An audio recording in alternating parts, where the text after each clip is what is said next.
Lituania akhirnya memutuskan menghentikan impor gas dari Rusia sebagai jawaban dari ancaman Presiden Rusia Vladimir Putin. Hal itu diumumkan oleh Presiden Lituania Gitanas Nausėda pada Sabtu 2 April 2022 waktu setempat. Nausėda pun mengajak negara Eropa lainnya untuk juga melakukan hal itu. Adapun Menteri Energi Lituania Dainius Kreivys mendukung pengumuman dari Presiden Nausėda. Kreivys menegaskan kebutuhan gas Lituania akan dipenuhi sepenuhnya oleh terminal LNG Klaipėda.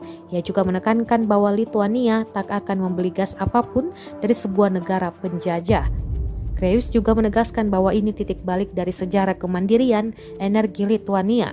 Sebelumnya Rusia telah memberikan ancaman kepada negara-negara anggota NATO, Uni Eropa, dan Amerika Serikat yang memberikan sanksi kepada mereka. Sanksi ke Rusia disebabkan serangan yang diperintahkan Putin ke Ukraina yang dimulai sejak 24 Februari 2022. Terima kasih sudah nonton.